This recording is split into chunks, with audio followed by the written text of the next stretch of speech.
It took me a long time to listen to any classical music, and we used to have a station that played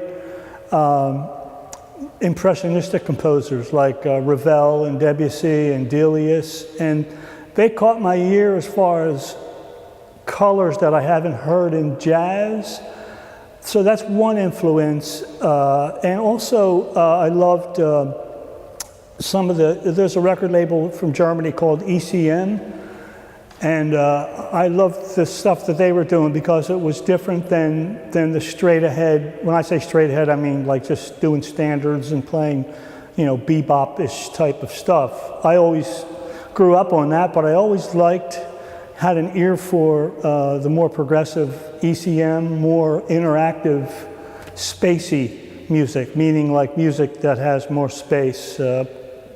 Influences like Jan Garbarek and Eberhard Weber on bass, and Ralph Towner, and different people that their music caught my attention, and I really wanted to try to write music in that direction, and it took a while for me to start to adjust my hearing music into another venue like that. I really loved it though.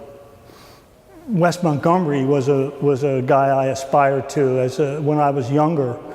I had Klaus Ogerman, who's an arranger, was someone that I really looked up to as far as orchestration, and the Brazilian music, João Gilberto and some of Jobim's music inspired me, and then personally I've had some muses in my life that I crossed paths with, and most recently, believe it or not, the lady that I'm working with tonight, Carla Jenkins, because she got in touch with me and said she liked my writing, so she wanted to sing some of my original music, and that inspired me on a lot of levels because I thought that I could appeal to a wider audience, not necessarily jazz buffs, because the music that I write has those influences that I mentioned, and some of them are Brazilian, but it's kind of beautiful music. It's sort of like, romantic music, music like that. And I feel like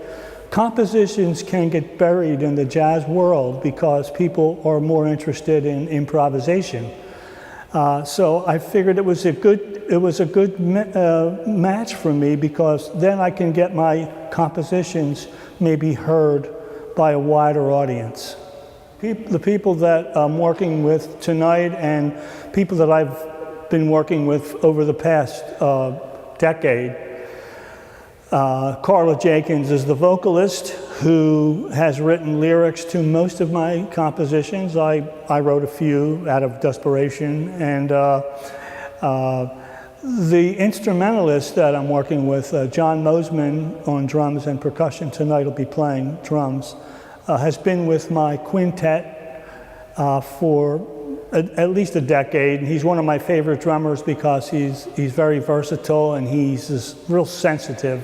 One of the criteria for me with musicians that I work with is and will always be sensitivity, other than, not necessarily, it doesn't have to be technical, but the feel has to be there and the listening has to be there, and understanding music, how to not have your ego involved, and just enough where you can be creative but not necessarily take over.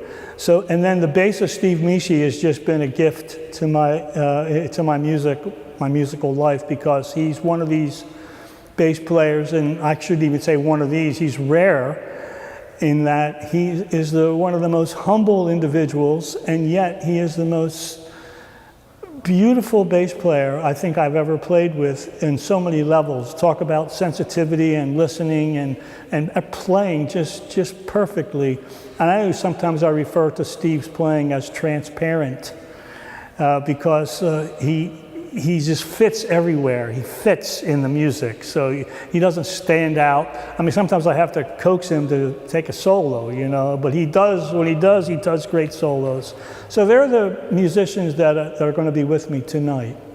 I'm going to speak about this composition that I wrote that's a ballad entitled Candlelight.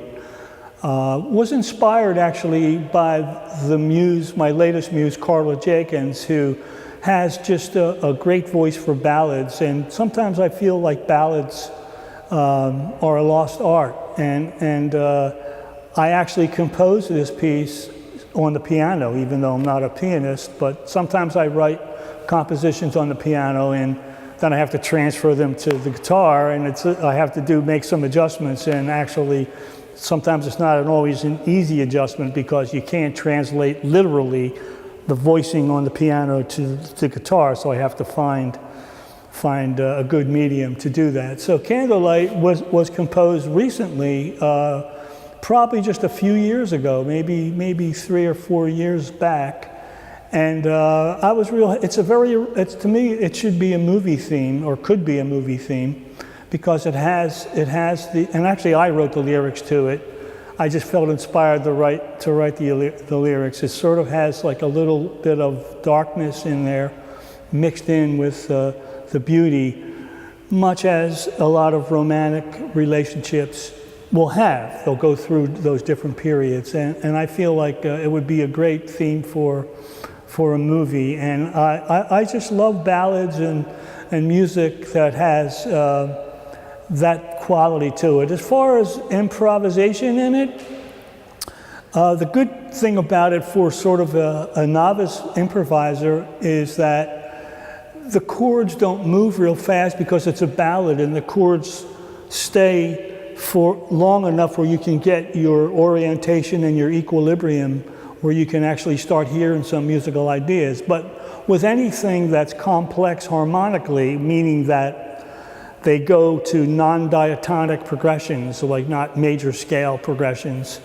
you have to develop a learning curve for how one sound is going to go to another sound. But I think over time, you can get a vocabulary in doing that, and as long as you keep your sensitivity and don't play a bunch of scales through things and try to actually hear a melody. I mean, my goal for improvisation has always been try to find themes.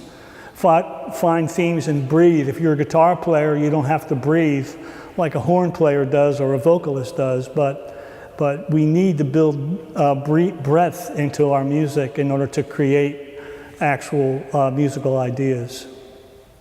My philosophy of music can be in a book, and a thick one, because I have many musical ideas and we don't have the time for that. But in a nutshell, if I had to think about my philosophy, that in music, for me, I think it should be treated as an art form more than like a business and making a living. I feel like if you really want to be who you are, you should go with who you are and not go with what someone else might want you to be. So that's one aspect of the philosophy. Another one is a big word that comes up in my teachings is the word influence, which is not talked about enough in some institutional studies, because influence is too abstract. You know, influence, I feel like influence is very important into who we are and shaping who we are as musicians or composers, or no matter what the artist, even could be other art forms, you must be influenced, which is not the same as copying. It's being influenced, taking something from someone else. So that, and also taking the competitive edge out of music, because it's a lifetime of work and you never get to the end, so you may as well enjoy the ride. Enjoy the ride, there's no end. So try to be, have a joyful, that doesn't mean you're going to love everything that you do, but be yourself and don't try to play outside of yourself. Stay within what you can hear and let that grow and ferment over time. Now that's a nutshell.